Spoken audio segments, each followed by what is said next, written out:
पहला करंथियों का पद और उसका 15 बाब और उसकी 50 आयत से हम पढ़ना शुरू करेंगे।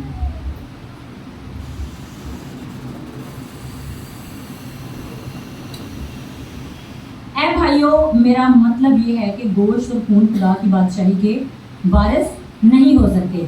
क्या चीज खुदा की बादशाही के वारिस नहीं हो सकते? गोश्त और खून। गोश्त क्या है? हमारा जिस्म, और खून हमारी सोल। ये यहाँ पर कहा जा रहा है कि खुदा की बादशाही के वारिस नहीं हो सकते। हमारी रूह ने खुदा की बादशाही में जाना, ठीक है। और ना फना बका की वारिस हो सकती, मतलब जो चीजें मिटने वाली हैं वो कभी भी उस बादशाही के अंदर एंटर नहीं हो सकती जो खुदा अपने लोगों के लिए ऑलरेडी प्रिपेयर कर चुके हैं। देखो, मैं तुमसे भेद की बातें कहता हूँ, हम सब तो नहीं सोएंगे मगर सब बदल जाएंगे, और ये एक दम में, एक पल में, पिछला नरसिंगा फूंकते ही होगा। क्योंकि नरसिंगा फूंका जाएगा और मुर्दे गैर फानी हालत में उठेंगे और हम बदल जाएंगे। क्योंकि जरूर है कि ये फानी जिस्म बका का जामा पहने और ये मरने वाला जिस्म हयाते अब्दी का जामा पहने। और जब ये फानी जिस्म बका का जामा पहन चुकेगा और ये मरने वाला जिस्म हयाते अब्दी का जामा पहन चुकेगा, तो वो कौल पूरा होगा जो लिखा है कि मौत फतह का लुकमा हो गई। ऐ मौत तेरी फतह कहाँ रही? ऐ मौत तेरा डंग कहाँ रहा? मौत का डंग गुनाह है और गुनाह का जोर शरीयत। मौत का मगर खुदा की का शुक्र है जो हमारे खुदावंद यीशु मसीह के वसीला से हमको फतह बख्शता है। बस ऐ मेरे अजीज भाइयों, साबित कदम और कायम रहो और खुदावंद के काम में हमेशा अफजाइश करते रहो, क्योंकि ये जानते हो कि तुम्हारी मेहनत खुदावंद में बेफायदा नहीं है। इस मैसेज को मैंने तैयार नहीं किया था, क्योंकि ये मुझे पहले ही खुदावंद ने संडे वाले दिन ही लास्ट बता दिया था कि ये मैसेज नेक्स्ट संडे के लिए है। मैंने इसको प्रिपेयर नहीं किया, मैंने अपनी स्पिरिट में इस पर थोड़ा सोचा, क्योंकि ये पहले से इसके ऊपर मैं प्रीच भी कर चुकी थी। तो आप ये सोचें कि ये मैसेज मैंने प्रीच नहीं किया, लेकिन दुश्मन को फिर भी पता था कि मैंने ये मैसेज आज प्रीच करनी है।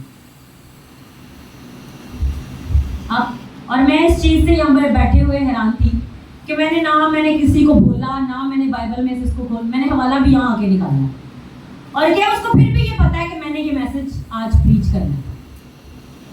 तो इसका मतलब है कि बहुत सारी चीज़ें ऑलरेडी डिसाइडेड है और स्पिरिचुअल रैलम्स में शैतान इन चीज़ों को देख लेता है।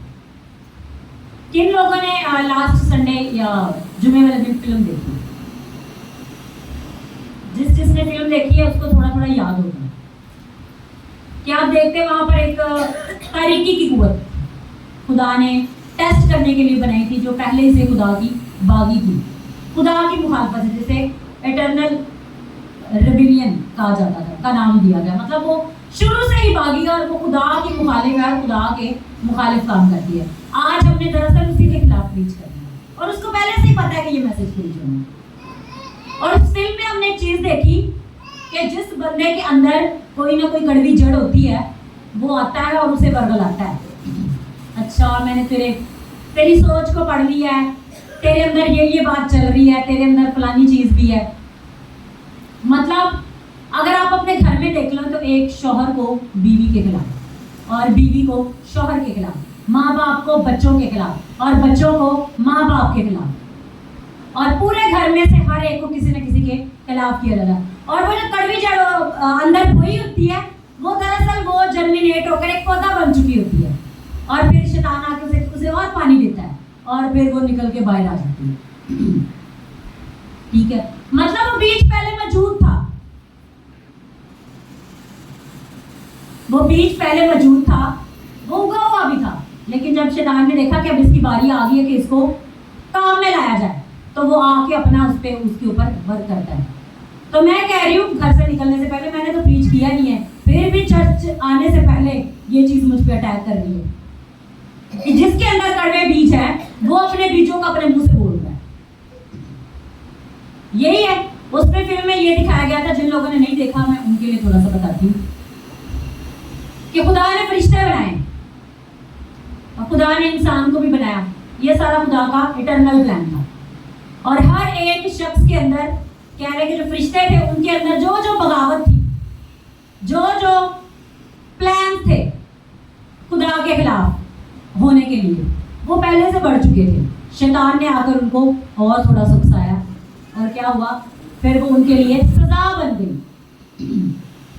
तो जब वो उनके लिए सजा बन गई तो वो जो चीज दिल के अंदर थी वो मुंह पे आ गई। कलाम यही कहता है जो कुछ दिल में भरा होता है वही मुंह पे आता है। कभी ऐसा तो नहीं हुआ कि हमारे दिल में बहुत अच्छी बात हो और हम मुंह से गंदा ही बोल रहे हैं, ऐसा तो नहीं होता। जो कुछ अंदर भरा होता है वही मुंह से बाहर निकलता है। जो कड़वे दाने जो शैतान ने आपके अंदर मैनिपुलेशन की होती है वो एक टाइम पे आके बाहर निकल आती है। तो खुदावंद यीशु मसीह ने क्या किया? जब आदम ने वो फल खाया तो वो दोबारा से, इसका थोड़ा सा मैं आपको पीछे से बताती हूँ कि हर वो शख्स, वो जो रेबिलियन वाला जो धुआं था, वो जो तारीकी की कुव्वत थी, वो हर उस शख्स के पास जाता था कि वो उसे खुदा के प्लान से अलग करे। उसने प्लान बनाया आदम और हवा के खिलाफ। और जैसे ही हवा ने वो फल खाया, फल खाने के सबब से उस तारीकी की कुव्वत ने हवा को पोजेस कर लिया। क्या कर लिया? हवा को पोजेस कर लिया, हवा के अंदर आ गई। अब हवा ने वो फल खिलाया आदम को। दरअसल वो हवा ने आदम को फल नहीं खिलाया था, वो तारीकी की कुव्वत जिसने हवा को पोजेस कर लिया था, उस तारीकी की कुव्वत ने हवा के अंदर से आदम को वो फल खिलाया। आज भी अगर लोग देखें ना तो आप कई जगह पर सुने, मैंने कई लोगों से सुना है। एक इंस्टीट्यूट में मैं जॉब करती थी, वहाँ पर वहाँ के जो ऑनर थे वो कहते थे औरतें हैं, इन्होंने भी फल खाया, इन्होंने आदमी को भी खिला दिया। औरतों ने ये कर दिया, औरतों ने ये कर दिया, तो औरतों ने, मतलब इल्जाम सिर्फ औरतों को। तो वहां पे लिखा है कोई चीज इंसान के अंदर आती है फिर वो उसे अपना गुलाम बनाती है, पहले वो उसका गुलाम नहीं होता। आप कोई अगर सोच रहे हैं तो वो सोच ही आपको अपना ऐसा ऐसा गुलाम बनाना शुरू कर देगी। वो एक पौधा है, वो आपके अंदर आता है। पहले आप, अगर हम इसको कलाम में से देखते हैं, इसी की 15 बाब और इसके हम 35 आयत से पढ़ते हैं।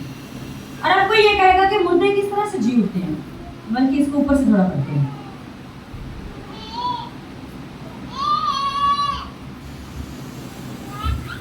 हम इसको 29 आयत से पढ़ते हैं। वरना जो लोग मुर्दों के लिए बपतिस्मा लेते हैं वो क्या करेंगे? अगर मुर्दे जी उठते ही नहीं तो फिर क्यों उनके लिए बपतिस्मा लेते हैं? और हम क्यों हर वक्त खतरा में पड़े रहते हैं? भाइयों, मुझे उस फकर की कसम जो हमारे खुदावंद यीशु मसीह में तुम पर है, मैं हर रोज मरता हूँ। अगर मैं इंसान की तरह अफसोस में दरिंदों से लड़ा तो क्या मुझे क्या फायदा? क्या कह रहा है कि मैं इंसान की तरह दरिंदों से लड़ा। तो दरिंदों से लड़ने का मतलब ये नहीं था कि वो किसी जंगल में था तो कभी शेर उसके ऊपर लड़ने आ जाता था, कोई भालू। मतलब तारीकी की कुव्वतें थी, वो जो जानवरों की शक्ल लेकर उसके ऊपर अटैक कर रही थी। वो कह रहा है कि अगर मैं इंसान की तरह उन कुव्वतों से लड़ा तो क्या फकर है, तो मुझे क्या फायदा? कहता मैं लड़ रहा हूं। अगर हम कुश्ती लड़ रहे हैं, अगर हम जंग लड़ रहे हैं, तो हम किस लिए लड़ रहे हैं? हम फतह के लिए लड़ रहे हैं। ठीक है, अगर मुर्दे ना जलाए जाएंगे तो आओ खाएं पिए, क्योंकि कल तो हम ही मर जाएंगे। फरेब ना खाओ, बुरी सोबतें अच्छी आदतों को बदलाव देना। खुदा का कलाम क्या कह रहा है? बुरी सोबतें। अब आप अक्सर देखेंगे कई घरों में ऐसे होता है कि औरतें जाती हैं एक दूसरे की चुगलियां करती हैं। वो एक औरत बैठती है, वो उसको उसी के हस्बैंड के खिलाफ, उसके घराने के खिलाफ चुगलियां, या ऐसे कह रहे मर्द एक दूसरे के खिलाफ, तेरी बीवी ने ये कर दिया, तेरी बीवी ने वो कर दिया, तेरे घर में से ये कर। तो ये क्या है? शैतान उनके अंदर बैठ के उसके घर में आग लगा रहा है। तो क्या क्या यहाँ पे क्या है? फरेब ना खाओ, बुरी सोबतें अच्छी आदतों को बिगाड़ देती हैं। मतलब इंसान पहले गलत नहीं होता, वो जो उसके अंदर भरा जा रहा होता है वही इसको गलत है। रास्तबाज होने के लिए होश में आओ और गुनाह ना करो, क्योंकि बास खुदा से नवाकिफ है। मैं तुम्हें शर्म दिलाने के लिए कहता हूँ। अब अगर कोई ये कहेगा कि मुर्दे किस तरह जीवते हैं और कैसे जिस्म के साथ आते हैं, ऐ नादान, तू खुद जो कुछ बोता है जब तक वो ना मरे जिंदा नहीं किया जाता। यहाँ पर क्या कह रहा है? जो कुछ इंसान बोता है जब वो मर जाता है फिर वो जिंदा होता है। मतलब कोई भी चीज आपके अंदर प्लांट की जाती है, बीज बोया जाता है, वो उसी टाइम में उग जाता है। आज उसने आपको खिलाफ भड़काया तो उसी वक्त में नहीं, उसका एक प्रॉपर टाइम है। उस बीज ने पहले जाना है, उसने उसके अंदर से उसने फटना है, उसके अंदर से पौधा निकलना है, पौधे ने फिर आकर अपना फल पैदा करना है। कोई भी शक, कोई भी बात, कोई भी चीज़ आपके अंदर जब आती है उसी टाइम पे वर्क नहीं करती। वो इंसान समझता नहीं उसने तो मेरे से तब बात की थी, तब तो मुझे कोई फर्क नहीं पड़ा, तब फर्क नहीं पड़ा था, लेकिन बीज उस वक्त बोया जा चुका था। जब तक ना मरे जिंदा नहीं किया जाता। और जो तू बोता है ये वो जिस्म नहीं जो पैदा होने वाला है, बल्कि सिर्फ दाना है, ख्वाह गयूं का ख्वाह किसी और चीज़ का, मगर खुदा ने जैसा इरादा कर लिया वैसा ही उसको जिस्म देता है, और हर एक बीज को उसका खास जिस्म। सब गोश्त यकसा गोश्त नहीं, बल्कि आदमियों का गोश्त हो रहा है और चुपाने का गोश्त और, परिंदों का गोश्त और है और मछलियों का गोश्त और आसमानी भी जिस्म है और ज़मीनी भी, मगर आसमानियों का जलाल और है और ज़मीनियों का जलाल और, आफ्ताब का जलाल और है, महताब का जलाल और, सितारों का जलाल और, क्योंकि सितारे के जलाल में फ़र्क है। मुर्दों की क़यामत में भी ऐसी, मुर्दों की क़यामत भी ऐसी ही है। जिस्म फना की हालत में बोया जाता है और बका की हालत में जी उठता है, बेहुरमती की हालत में बोया जाता है और जलाल की हालत में जी उठता है। अब आदम का जब वो फल खिलाया गया तो वो जलाल का जो बदन उसके ऊपर आया हुआ था, वो जो जलाल उसके ऊपर जिसने उसको घेरा हुआ था, और वो जिस भी जगह पर मूव होता था आदम का वो बदन ही नजर आता था, उसके ऊपर से वो जलाल नजर आता था जिसको वो कैरी किए हुए। आदम को क्या कह रहे थे? गॉड्स इमेज बियरर, मतलब खुदा का इमेज, खुदा का जलाल, खुदा की कुदरत उसके साथ साथ मूव करती थी, और जहाँ जहाँ वो जाता था खुदावन की कुदरत को वो जितने भी क्रिएचर्स थे, चाहे वो पानी के चाहे वो हवा के, वो देखते थे और वो वाकई कहते थे कि ये हमारा गवर्नर आ गया है जिसे खुदा ने हम पर अपॉइंट किया। तो क्या हुआ? जब उसने गुनाह किया वो जो जलाल का बदन था, वो जो कुदरत थी उसके ऊपर आई हुई थी, वो उतर गई। इसीलिए खुदा का कलाम कहता है कि गुनाह की मजदूरी मौत है, मगर खुदा की बख्शिश हमारे खुदा यीशु मसीह में हमेशा की जिंदगी है। अब यीशु मसीह ने सेम वही प्रोसेस किया है। अगर आप देखें आदम ने क्या किया? गुनाह करके अपना जलाल वाला बदन खत्म कर दिया। यीशु ने क्या किया? अपना आप खत्म करके दुनिया को जलाल के लिए खरीद दिया। हालेलुया। यीशु मसीह ने क्या किया? उसने ना कोई लड़ाई की, ना उसने कोई झगड़ा किया कि नहीं भी मैं क्यों इसके लिए अपनी जान दूं। गुनाह इसने किया, ये खुद से साबित थे, क्योंकि यीशु मसीह खुद खुदा बन के इस दुनिया में आया हुआ था और वो खुदा था। खुदा का कलाम कहता है उसमें जरा सी भी बदी नहीं थी, उसमें कोई छल नहीं था, वो बदी के बदले बदी नहीं कहता था और गुनाह के बदले गुनाह नहीं करता था। यीशु मसीह ने लास्ट संडे हमने सीखा था कि ये खुदा का इटर्नल प्लान था कि यीशु मसीह जमीन पर आए और अपना आप कुर्बान करे, और उसके कुर्बान होने के सबब से वो जो कुदरत आदम ने खो दी थी, आदम ने इंसानों ने खो दी थी, वो अब उनको दोबारा रिवर्स की जाए। तो अभी इधर बैठे मैं सोच रही थी कि यीशु जब सलीब पर था तो उसके ऊपर ताने लगा रहे होते थे, तो वो आया बड़ा बादशाह साढ़े से घूमन करना लगा, पत्थर मार रहे थे, उसके ऊपर थूक रहे थे, हालांकि वो नहीं जानते तो उसको खुदा ने भेजा है। तो जिसे खुदा ने पॉइंट किया उसे कौन नीचे उतार सकता है? जिसके लिए खुदा का प्लान है उस प्लान को कौन फेल कर सकता है? बड़े आएंगे आपके लिए। तू कौन है? तेरी क्या औकात है? भाई जिसकी औकात है उसको खुदा ने खड़ा किया होगा। तो यीशु को चाहे वो दुनिया कह रही थी जा तू हमारा बादशाह नहीं है, तू तो यहूदियों का बादशाह है, तो वो क्या था? वो जिस्म लेकर तो जरूर आया हुआ था, लेकिन जिस्म ही ने उसने क्या किया? कफारा दिया। आज अगर हम दुनिया में दुख उठा रहे हैं तो हम सेम प्रोसेस में, तो हम क्या चीज है? हम सेम प्रोसेस में हैं। अगर कोई दुख नहीं उठाएगा तो उसे कैसे पता होगा कि दुख क्या होता है और सुकून क्या होता है? अगर आपकी जिंदगी में सुकून हो तो आपको कैसे पता चलेगा दुख क्या है? किसी को पता चलेगा दुख क्या है? पर अगर लोग कहेंगे ले जी साड़ी जिंदगी तो बस दुख ही सुखते हैं कोई। भाई जिसने अपने आप को मसीह के लिए कुर्बान कर दिया है, कुर्बान होने के बाद ही आग आती है। अब जैसे एलिया ने कुर्बानी चढ़ाई थी तो कुर्बानी के ऊपर आग आती है। कुर्बानी क्या है? असल जो कुर्बानी है वो है खुदा से रफाकत। और जो इंसान खुदा से रफाकत रखने के लिए अपना आप दे देता है ना, शैतान उसके पीछे ऐसा पड़ जाता है कि वो चाहता है कि मैं इसको फना कर दूं, खत्म कर दूं। और सबसे बड़ी जो कुव्वत आती है उसे फना करने के लिए वो यही तरीके की कुव्वत है, डेथ स्पिरिट। कौन सी स्पिरिट? डेथ की स्पिरिट। खुदा का कलाम कहता है मुकाशफा की किताब में, आखिर में जो सबसे एंड में वो झील में डाला जाएगा वो मौत है। शैतान वगैरह सारे पहले डाल दिए जाएंगे, मौत एंड में डाली जाएगी। अब जब आदम ने गुनाह किया तो एक क्या था उस फिल्म में हम सब ने देखा, एक क्रिएचर था, वो बंधा हुआ था। वो जो था तारीकी की कुव्वत, वो सिर्फ यही कोशिश कर रहा था हर किसी से पावर छीन छीन के कि वो अपनी पावर इतनी इकट्ठी कर ले कि वो जो क्रिएचर बंधा हुआ था उसे आज़ाद करा दे। और क्या हुआ, उसने एंड पे उसे आज़ाद करा लिया। जब आदम ने गुनाह किया तो वो क्रिएचर आज़ाद हो गया। वो क्रिएचर पता क्या था? पॉवर्टी, सिकनेस, जितना भी कुछ आज आप झेल रहे हैं, डिप्रेशन, सोचों में जो आपके चल रहा होता है, दिन रात सोच सोच के बंदा पागल हुआ होता है, दिन रात उसके दिल में वसवसे चल रहे होते हैं, ए खुदा मेरी क्यों नहीं सुनता, फलाने दी सुन लेता है, फलाने दी सुन लेता है, मेरी क्यों नहीं सुनता। तो वो खुदा के खिलाफ उसे कर रहा होता है। डिप्रेशन आ जाता है, बीमारी आ जाती है, गरीबी आ जाती है, जुल्म आ जाता है। तो वो क्रिएचर था जिसे उस डेथ ने आजाद कराया था ताकि उसकी हुकूमत अब दुनिया पर रही। तो यीशु ने क्या किया? यीशु ने अपने आप को मौत के हवाले करके, तूने आजाद की, उसी मौत के हवाले कर दिया। जिसने हुकूमत कर रहा था वो मौत, उसी के यीशु ने अपने आप को हवाले कर दिया और हवाले करके उसने अपना आप दे दिया। अब देखो, आप इस चीज का अंदाजा लगा सकते हैं कि जिस चीज से आपकी जंग लड़ रही है, चल रही है, आप अपना आप उसके हवाले कर दें कि तू मुझे मार ले। क्योंकि वो बेवकूफ जो डेथ वाला शख्स था, उसको यही नहीं पता था कि ये जो मुझे अपने आप को मेरे हवाले कर रहा है, हवाले करने के बाद तो उसने तेरे में फतह पानी है। हालेलुया। तो जब हम अपना आप खुदा के हवाले करके इन चीजों के ऊपर फतह पाने के लिए अपना आप दे देते हैं, वो उन पे हमला करने आती हैं।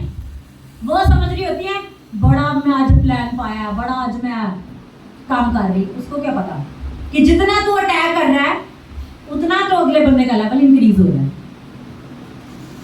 अब मैं जॉन रोस्की की बेटी है, एक 14 साल की, 15 साल की, वो प्रीच कर रही होती है। मैंने उनका मैसेज सुना तो वो कहते हैं लोग बड़ा रोते हैं, बड़ा चिल्लाते हैं, हाय मेरे पे डिप्रेशन आ गया, हाय मेरे पे मुसीबत आ गई। तो वो कहते हैं वो मुसीबत नहीं होती, वो दरअसल आपका एक पहला स्टेप होता है तरक्की की तरफ। मुसीबत क्या है जी? आपका तरक्की की तरफ पहला स्टेप है। क्यों? जाहिर है जो चीज आपके आगे आई, आप जब उससे लड़ेंगे नहीं तो जीतेंगे कैसे? और जो चीज आपसे लड़ने ही नहीं आई, आपको क्या पता कि उससे जीतना कैसे? इंसान जब लड़ता है तभी जीतता है। कोई तो उस लड़ाई के आगे अपने हथियार डाल देता है क्योंकि उससे खुदा पर भरोसा नहीं होता, और जिसे खुदा पर भरोसा होता है फिर वो लड़ता है और लड़ता है और उससे जीतता है। हालेलुया। अब शैतान की एक कुव्वत आती है आपसे लड़ने के लिए, दूसरी आती है वो आपको इतना, आपके ऊपर डिप्रेशन, आपके अंदर ऐसा जुल्म, ऐसी हर तरह का, इंसान समझता है कि बस मैं दुनिया में अकेला हो गया, मेरा इस दुनिया में कोई भी नहीं। खुदा को आपका वही पॉइंट चाहिए होता है। खुदा को क्या चाहिए होता है? आपका वही पॉइंट। पहले इंसान क्या कर रहा है? मेरा हस्बैंड मैंने उसके लिए करना है, मेरे बच्चे मैंने उसके लिए करना है, मेरी ये फैमिली मैंने उसके लिए करना है। तो खुदा का कलाम कहता है कि जिनके लिए आप सब कर रहे हैं, क्या एंड में इन्होंने आपका हिसाब देने के लिए आपके साथ खड़े होना है? जिनके लिए आप गुनाह कमाएंगे वो कभी भी आपके गुनाह के साथी नहीं होंगे। तो जब इंसान एंड में बिल्कुल खत्म हो जाता है ना, फिर वो आता है खुदाया अब तो मेरा सब कुछ खत्म हो गया, अब मेरा एंड हो गया, अब तो मेरा तू ही सहारा, अब तो मुझे सिर्फ तेरी ही जरूरत। तो खुदा को वो शख्स उस पॉइंट पर इस कदर पसंद आता है, फिर खुदा उसे अपना हथियार बनाता है, उसे उठाता है और वो मिटी हुई कुदरत को ऐसे जलाल के लिए उठाता है कि वो जो चीजें उसमें गलबा पा रही थी वो उसके आगे जाके दौड़ना शुरू हो जाती हैं और वो उस पर गलबा नहीं पाता। क्यों? क्योंकि उसने अपना मुकम्मल तौर पे कंट्रोल किसको दे दिया था? उस वक्त बाप को। अब वो अपने आप को खुद नहीं चला रहा। पहले वो क्या कर रहा है? अपने बच्चों के लिए जो भी कर रहा है, दुनिया से लड़ रहा है, घर में लड़ रहा है, सब कुछ कर रहा है, खुद ही लड़ रहा होता है। लेकिन जब वो अपनी लड़ाई बाप के हाथ में दे देता है तो फिर बाप उसकी जंग को लड़ना शुरू कर देता है, और जब बाप जंग को लड़ना शुरू कर देता है तो जंग खत्म हो जाती है। भाई बाप के साथ कौन लड़ सकता है? किसी शैतान की ताकत की, किसी कुव्वत की इतनी अथॉरिटी है कि वो बाप के आगे खड़ा हो पाए। तो खुदा को आपका कौन सा पॉइंट चाहिए जहां पर आप खत्म हो चुके हैं? वहां पर खत्म जब इंसान हो चुका है तो क्या करना है? खुदा से दिल लगाना है, दिन रात उसी की तमजीद करनी है, दिन रात उसी से दिल लगाना है, उसकी हजूरी में झुके रहना है, उसे पुकारते रहना है। जैसे आप उसे पुकारते जाएंगे आप वर्शिप करेंगे, आप उसे पुकार रहे हैं, और जो चीजें आपके साथ लड़ रही हैं आप सिर्फ वर्शिप कर रहे हैं, आपके फरिश्ते जंग लड़ रहे हैं। भाई कैसी बात है? आप वर्शिप कर रहे हैं, उसके साथ दिल लगा रहे हैं, अब आप जंग नहीं लड़ रहे, आपकी जंग लड़ने के लिए कोई और आ चुका है। हालेलुया।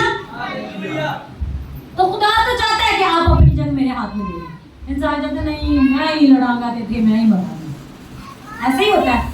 वो कहता नहीं मैं ही लड़ना है, पर वो इंसान बिल्कुल सुकून में आ जाता है जो अपनी जंग खुदा के हाथ में लेता है। वो खुदा के हाथ में लेके फिर वो क्या करता है? वर्शिप करता है। जब वर्शिप करता है उसके ऊपर कुदरत आती है, उसके अंदर जो डर्ट, जो पलूट, जो गुनाह, जो बदी, जो जुल्म, जो अंधेरा, जो तरीकी आती है, उस कुदरत से वो धुलना शुरू हो जाती है, और धुलते धुलते वो पाकीज़गी बिल्कुल उसे प्योर कर देती है, और वो उसे खुदा के साथ एक कर देती है। खुदा का कलाम क्या कहता है?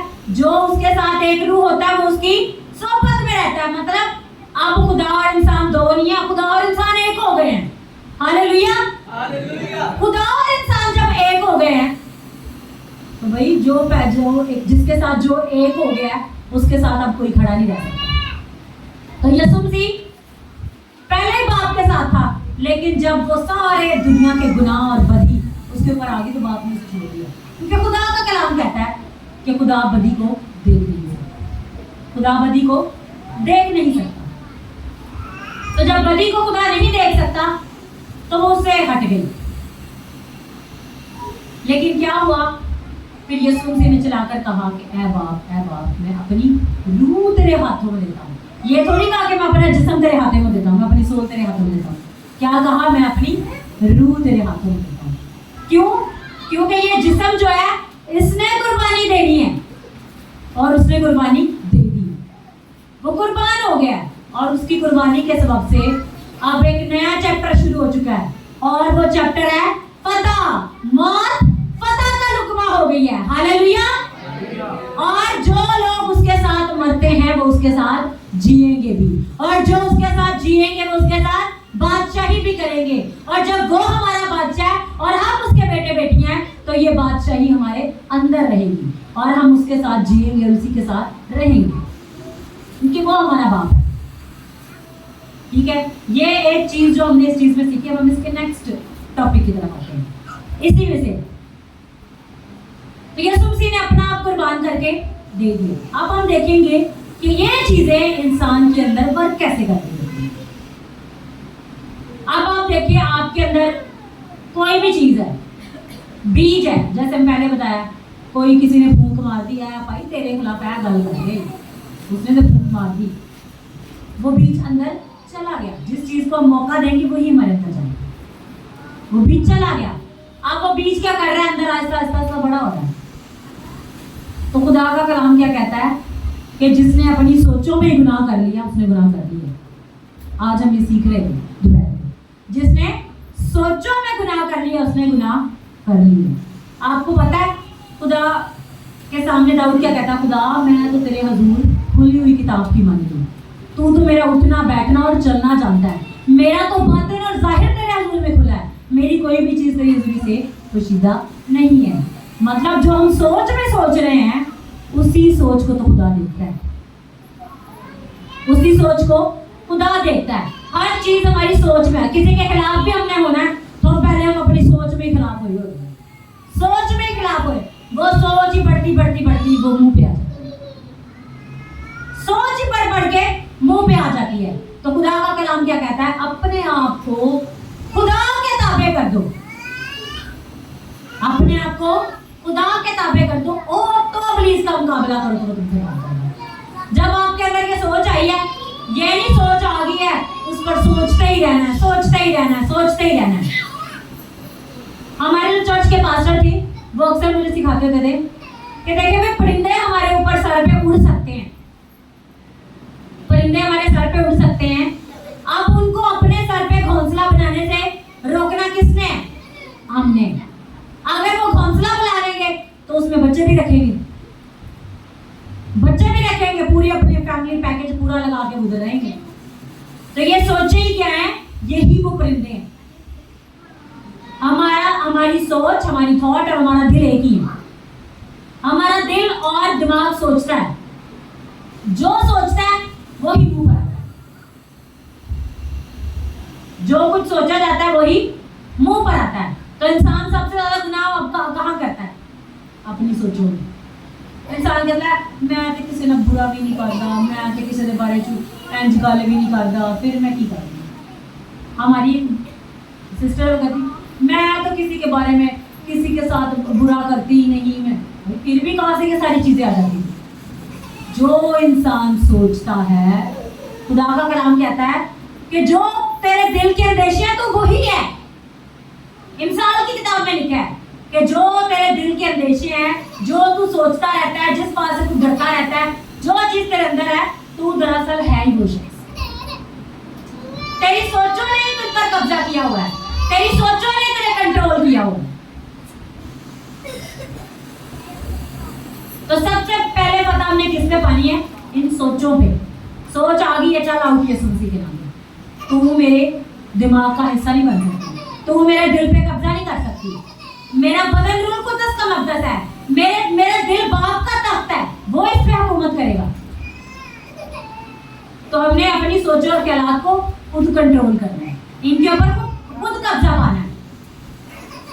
और जब हमारा इन पे कब्जा हो जाएगा तो हमारा हर एक चीज पे कब्जा हो जाएगा। खुदा का कलाम क्या कहता है कि जो अपने आप को कंट्रोल कर लेता है वो सब कुछ कर लेता है। इंसान की किताब में लिखा है जो अपने नफ्स को, मतलब अपने आप को कंट्रोल कर लेता है ना, वो एक शहर से ज्यादा फतह पा सकता है। कलाम में ऐसे लिखा है कि अपने नफ्स को कंट्रोल करना शहर पर फतह पाने से ज्यादा मुश्किल है। इंसान आसानी से एक शहर पर तो फतह पा सकता है, लेकिन अपने आप पर फतह नहीं पा सकता। जिसके अंदर ये गहरी हो चुकी है सोचे, वो नहीं फतह पा सकता। लेकिन जिसके अंदर अभी ये पनप रही है, अभी ये काम कर रही है, वो फतह पा सकता है। फतह वो भी पालेगा। मैंने खुदावंद के खादिम से सुना कि ये जो डेथ की स्पिरिट है, इसका तख्त शैतान के तख्त से भी ऊपर है। बंदा कहता है शैतान ने मेरे नालायक कर दिता, शैतान ने मेरे नालायक कर दिता। शैतान ने तो कर दिया, जो मौत में आपके साथ करना है वो तो उसके बाद उससे ऊपर अथॉरिटी है। तो शैतान के तख्त से ऊपर तख्त किसका है? मौत का। और यीशु ने उसी को उसके तख्त से गिराया हुआ है। किस लिए गिराया? ताकि अब हम मौत में आए। लेकिन इंसान फिर भी अपनी सोचों में गुनाह कर रहा है, अपने ख्यालों में गुनाह कर रहा है, गलत बोल रहा है, गलत सोच रहा है, और वो गुनाह बढ़ता चला जाता है। और फिर वो सोचे बढ़कर ना क्या होती है, उसे दबोच लेती है। जब उसे दबोच लेती है फिर वो चिल्लाता है, रोता है, हाय मेरे साथ क्या हो रहा है। तो जो कुछ भी है हमें उस पर पता खुद ही पानी। जो अपने आप पर पता पालेगा उसने मौत पर भी पता पानी। क्योंकि सबसे बड़ी चीज यही है, क्योंकि सोचो को वो आपकी चीजों को आपके दिमाग के अंदर जो है उसे सेंस कर लेता है। ये जो मौत की स्पिरिट है, जब वो सेंस कर लेता है तो जो कुछ आपके अंदर चल रहा है उसने उसको कंट्रोल करना है, उसको एग्जीक्यूट करना है, उस पर वर्क करना है। तो हमने क्या करना है? इस मौत के ऊपर पता पानी है। तो मैं खुदा के कारण से सीख रही थी, वो कह रहे थे कि अगर इस दुनिया के 7 लाख लोग, 7 अरब 7 करोड़ की बात नहीं है, 7 सिर्फ लाख लोग इस स्पिरिट के अगेंस्ट खड़े होकर अपने आप को प्योरिटी, पाकीज़गी, हलीमी, खुदा के मुकम्मल तौर से ताबे कर दे तो मौत का दुनिया में से खात्मा हो जाए। सिर्फ 7 लाख लोग। तो आज हम में से कितने लोग इस चीज का हिस्सा बनना चाहते हैं? तो हमें तो इस चीज का हिस्सा बनना चाहिए ना, कि हम उस पर फतह पाए। हम भी कहें कि ऐ मौत तेरा मुझ पर कोई इख्तियार नहीं है। जो चीज किसी के अंदर आकर मुझे कंट्रोल करने की कोशिश कर रही है, उसका मेरे पे कोई इख्तियार नहीं रहा। चाहे वो जिस राह से मर्जी मेरे खिलाफ होकर आए, मैं खड़ा हूं और मैं खड़ा रहूंगी। हालेलुया। आपको एक छोटी सी बात सुनाती हूँ। तकरीबन 1.5 साल पहले इस चर्च को शुरू करने से पहले घर में प्रेयर करते थे। प्रेयर इस तरह थी कि मैं तकरीबन 18 चैप्टर 15 चैप्टर रूटीन में बाइबल स्टडी की करती थी, और मेरे को तकरीबन 10 से 8 9 10 घंटे तकरीबन इस चीज़ में लगते थे कि इसको पढ़ने में और खुदा की कुदरत को अपने अंदर एब्जॉर्ब करने में ये टाइम लगता था। और मैंने जल्दी जल्दी जो कुछ बना, मैंने अपनी खुदा के साथ मेरी कमिटमेंट थी कि मैंने पूरा साल ये 15 चैप्टर पढ़ने हैं, क्योंकि खुदा ने बोला था मुझसे कि मैं तुझे हाईएस्ट लेवल ऑफ अनॉइंटिंग पे ले आऊँगा जब तू पूरा साल मेरी इस बात को मानेगी, इसके ऊपर वर्क करेगी। अब मैं बहुत बीमार रही, इतना बीमार रही कि इवन के एक डॉक्टर जो मुझे कह रहे तुझे गले का कोरोना हो गया। मैंने मेडिसिन खाने कोई फर्क ही ना पड़ता। प्रेयर के साथ आहिस्ता आहिस्ता मुझे समझ आना शुरू होगी भाई ये दुश्मन का अटैक है। खुदा उनके खादिम आए, उन्होंने बोला कि आप प्रेयर कर रहे हैं और आपकी प्रेयर करने के सबब से दुश्मन आप पे अटैक कर रहा है, क्योंकि जो आप प्रेयर कर रहे हैं, जिस पावर में आपने इंक्रीज होना है, उसकी वजह से दुश्मन आपके ऊपर अटैक कर रहा है। और वो क्या थी? यही अंधेरे की कुव्वत थी। और ये क्या कर रही थी तब नहीं मुझे पता था, ये मुझ पे आप एक्सपोज हुई कि यही थी उस वक्त। तो वो क्या कर रही थी? दरअसल वो मुझे मारने की कोशिश कर रही थी। तो तकरीबन मैं काफ़ी हद तक उस चीज़ से बाहर आ गई थी। मैं जितना भी बीमार होती थी, मैं अपनी कमिटमेंट को नहीं छोड़ती थी। इवन कि कभी कभी ऐसा होता था मेरी आँख नहीं खुलती थी, फीवर बहुत ज़्यादा होना, और मेरी आँख नहीं खुल रही, तो फिर भी मैंने अपने जो 15 चैप्टर कहे हैं मैंने वो पढ़ के छोड़ दिए, चाहे जो मर्जी हो जाए। अपनी वर्स्ट कंडीशन में मैंने अपनी कमिटमेंट को नहीं छोड़ा। तो जब 6 महीने गुजर गए तो खुदा उनके खादिम आए, तो वो कहते हैं खुदा का कलाम कह रहा है कि ये खुदा आपसे बोल रहा है कि ये चीज़ें आप पे अटैक कर रही हैं, तो आप क्या करो? खिदमत शुरू कर दो। हम लोगों ने खिदमत शुरू कर दी। तो मुझे खुदा ने बोला कि चर्च शुरू कर। मैंने चर्च शुरू कर दी। जो जो खुदा मुझे डायरेक्शन देता गया। उस वक्त ऐसे था कि मैं कलाम में कुछ और पढ़ रही होती थी और खुदा का रूह डायरेक्ट मुझसे बात कर रहा होता था, और मैं वो पढ़ना छोड़ के मैं खुदा की आवाज़ सुनती थी कि खुदा मुझसे क्या बोल रहा है।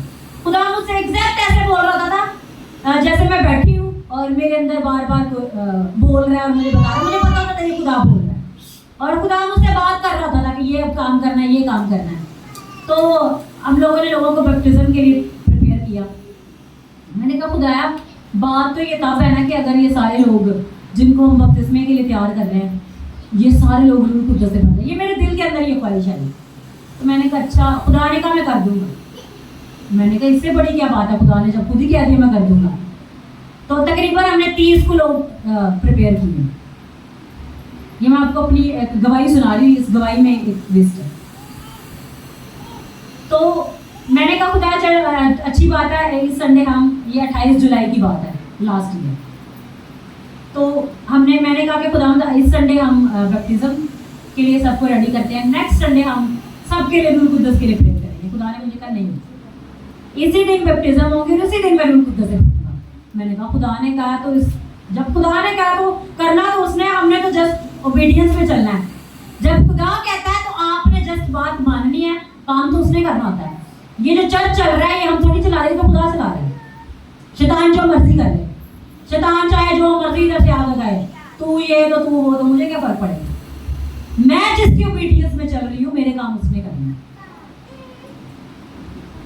तो मैंने कहा जब खुदा ने कहा तो ये बात टल नहीं सकती। मैंने अपने बचपन से ये बात सीखी हुई है कि जब खुदा कुछ बोल देता है ना तो वो टल नहीं सकता, और जब खुदा मुझे बोल देता है कि ये काम करना है तो मैं उसे करके छोड़ती हूँ, चाहे मुझे पूरी दुनिया की मुखालफत करनी पड़े।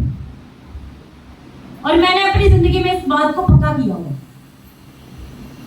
बहुत सालों से कि चाहे दुनिया इधर की इधर हो जाए, जो खुदा ने कहा वो होके रहेगा, चाहे इसके लिए मुझे मरना ही क्यों ना पड़े।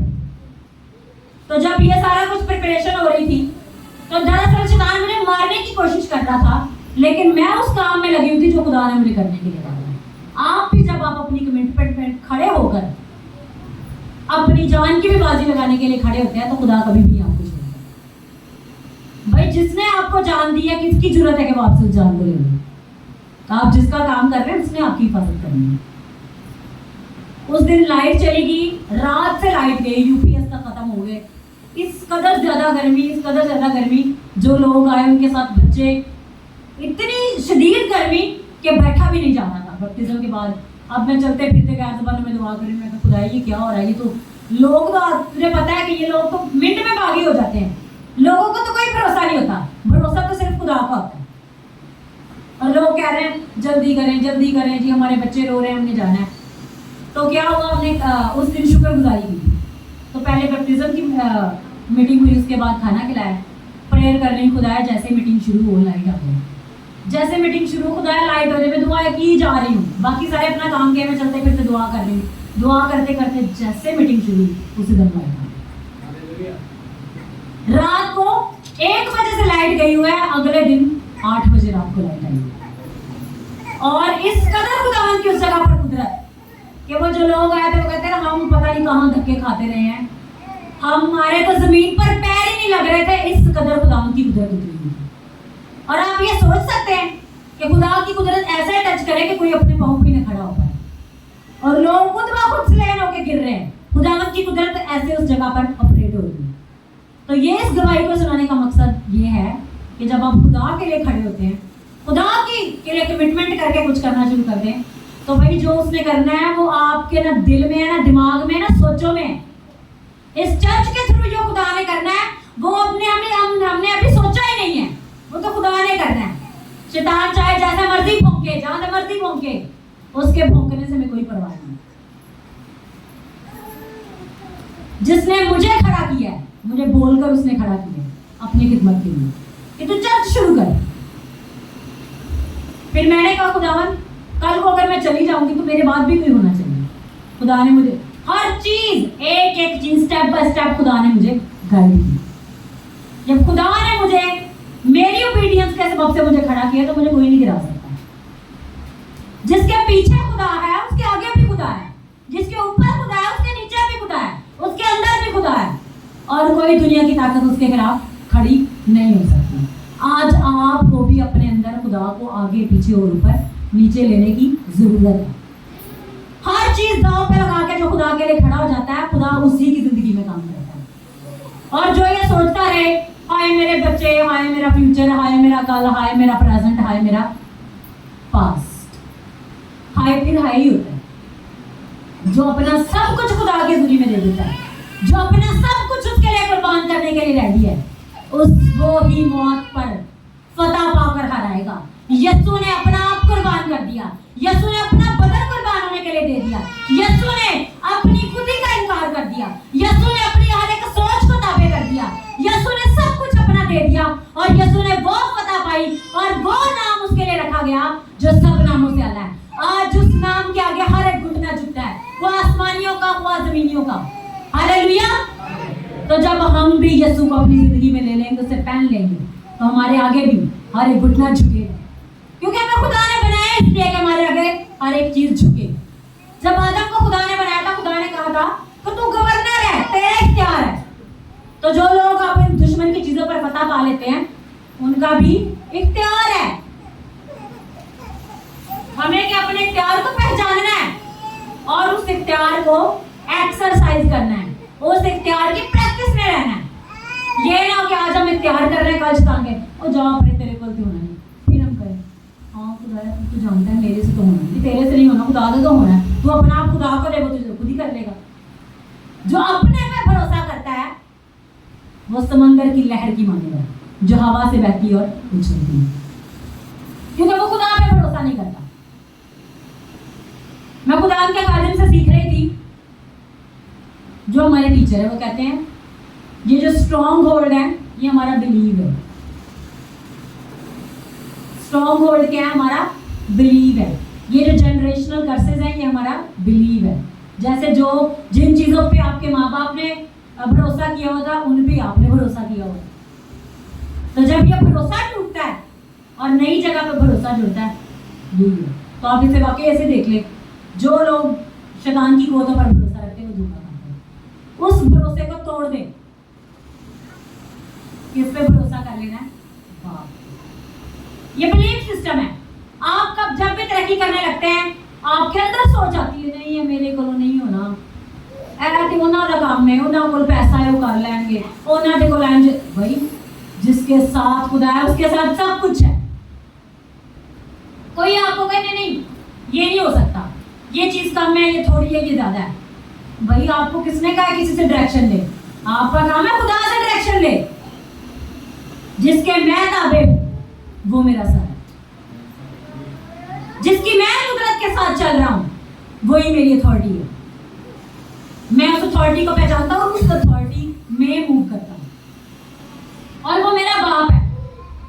मेरा बाप सब कुछ कर सकता है। मेरा बाप जिसने मुझे आगे पीछे से घेर रखा है, वो मुझे चलाता है, वो मुझे उठाता है, वो मेरे दुश्मन को मुझ पर गालिब नहीं आने देता, वो मेरे दुश्मनों के सर को मेरे कदमों तले कुचलवाता है, वो मुझे पता से बढ़कर गलबा देता है, वो मेरे आगे आगे चलता है, वो मेरे लिए हवाओं को थमा देता है, वो मेरे लिए समुद्रों को दोहरा कर देता है, वो मेरे आगे चलता है और दुश्मन की कोई ताकत मेरे आगे खड़ी नहीं रह सकती।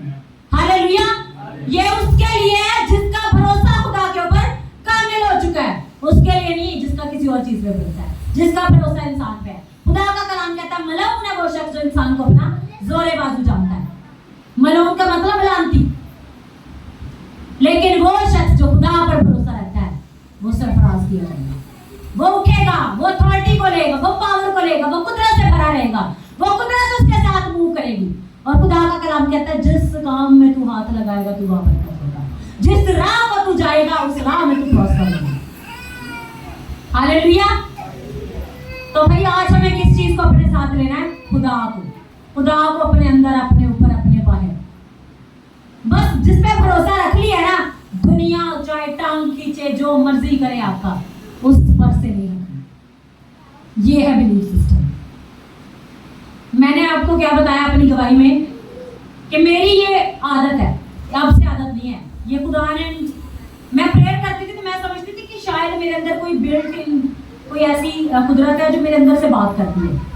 मुझे रूह कुद्दस की आवाज के बारे में नहीं पता था। तो वो क्या खुदा मुझसे बोलता था, खुदा मुझे गाइड करता, तो मैं कहती नहीं, जैसे बायो में पढ़ते हैं कि हमारा बिल्ट इन मैकेनिज्म होता है, वो ऑटोमेटिकली अगर बीमारी भी आ जाए तो हमें हीलिंग करना शुरू कर देता है। तो मैं समझती शायद ऐसा ही कोई जो बिल्ट इन सिस्टम है वो मेरे अंदर है। तो मैं ये सोचती थी तो ये वाकई ऐसा है, बिल्ट इन सिस्टम, खुदा की कुदरत मेरे अंदर है। खुदा की कुदरत रूह कुद्दस के सबसे मेरे अंदर ऑपरेट होती है। खुदा की कुदरत मेरे अंदर रहती है, वो मुझसे बोलती है, वो मुझसे बात करती है। और जब मेरी जिंदगी में जब भी ऐसी पोजीशन आती है कि हर शख्स मेरे खिलाफ खड़ा हो जाता है, मैं खुदा के साथ खड़ी रहती हूँ और मैं कहती हूँ खुदावन चाहे मरना भी पड़े ना, मैं तुझे नहीं छोड़ूंगी। और मैंने ये हजारों बार अपनी लाइफ में एक्सपीरियंस किया है कि मैं जब अपनी जान को भी देने के लिए तैयार होती हूँ ना, तो खुदा मेरे लिए ऐसी राह पैदा करता है कि दुश्मन खुद शर्मिंदा होकर चला जाता है कि अब मैं क्या करूँ। खुदा का कलाम कहता है कि जो अपनी जान को मुझसे ज्यादा अजीज रखता है वो मेरे लायक ही नहीं है। खुदा का कलाम कहता है तो इंसान दिन रात अपनी जान से प्यार करता रहता है, अपने आप से प्यार करता रहता है, अपने आप के बारे में सोचता रहता है। प्यार किससे करना है? उससे जिसके हाथ में आपका सब कुछ है, जिसके पास आपकी सांसें हैं, जिसके पास अथॉरिटी उसे कंट्रोल करे, उसे लीड और उसे गाइड करे। मुझे कोई कह दे कि तेरी ये अथॉरिटी है, तेरा फलाना है, ये तेरा, मुझे किसी की कोई परवाह नहीं। मुझे जिसकी परवाह है ना वो मेरे साथ है। तो आपको इस बिलीफ सिस्टम पे खड़े होना है, जिसको अपने अंदर से बड़ा छुटकारा चाहिए, बड़ी आजादी चाहिए, बड़ी रिहाई चाहिए, उसने बाप के साथ ऐसे खड़े होना है। ये मौत की कोई पावर आपके आगे खड़ी नहीं रह सकती। भाई जब इंसान कह देगा मैं तो मरने से भी नहीं डरता, तो पहले कहता है मैं मर जाऊंगा मैं, भाई जिसको मौत से डर है उसी को तो वो आके डराएगा। भाई जिसको मौत से डर ही नहीं है उसको कौन डराएगा? तो जब यीशु मसीह ने मौत के वाले अपना आप कर दिया तो उसको कौन डराएगा? और उसने वो इख्तियार लिया, वो उसने कुदरत ली जो किसी के पास नहीं है। उसने इंसान बन के दिखाया कि इंसान सब कुछ कर सकता है। अब इंसान ने पहचाना कि वो कैसे ये सब कुछ करे। हालेलुया। तो हर चीज को हमने अपने अंदर से करना है। तो आए अपनी आंखों को बंद करें, अपने सरों को झुकाएं। आज एग्जैक्टली में, प्योरिटी में अपना बदन पाप और बेऐब कुर्बानी होने के लिए उस मज़बा जो बाप के आगे है चढ़ा दे आज आप देते हैं, चढ़ा दें जो कुछ आपके अंदर है, आपकी कुदरत, आप कहें कि आपका कोई इख्तियार है, आपकी कोई आवाज है, आपका कुछ भी जो है उसे खुदा के मजबा पर आज चढ़ाना, क्योंकि वही आग आने वाली है। और मैं देख रही हूँ जो लोग अपना आप उस मजबा पर चढ़ा देंगे उनके ऊपर आग पैना शुरू हो जाएगी ना, बेरास्ता में ना ले रबीनम